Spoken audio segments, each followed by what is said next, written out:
you can set an intention to sleep better and we can create a plan so you can take action towards it.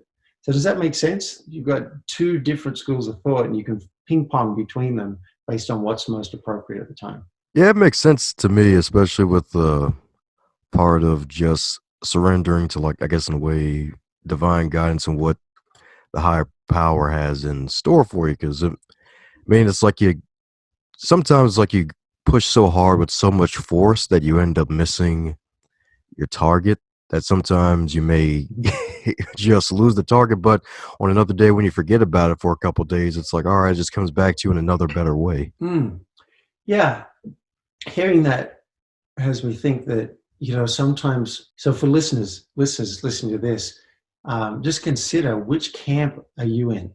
If you're in one of these camps, are you constantly pushing, constantly striving, and maybe overdoing it? And it'd be nice to kick back a little bit and flow with life. Are you getting attached and stressed that things aren't happening?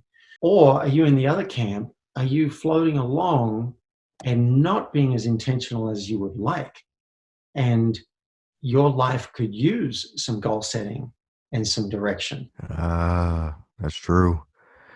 That's true indeed. Gotta choose which camp. Yeah. And maybe you flip flop between, maybe you're in the surrender camp and it feels great.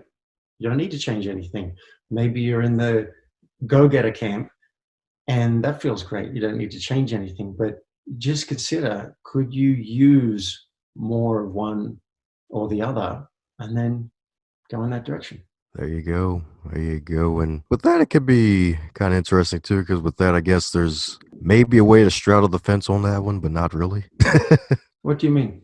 In a way of like, in a way, it's like some days like, all right, may have an easier day where you rest, and then there's another day where it's like, all right, you're full goal getter mode where you want to charge after your goals and just wanting to try to move the needle in certain directions. I like the sound of that. That sounds like, someone could have wonderful balance with that.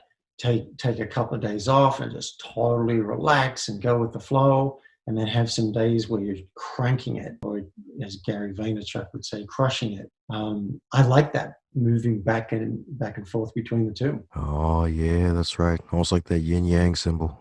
Yes, which in the Play for Real logo there's I didn't even ask for this, but the designer created what looks like a corporate yin yang symbol. And so I love that you reminded me of that, because I don't think I'd realized before this interview that that was part of my coaching. There are times for the yin, times for the yang.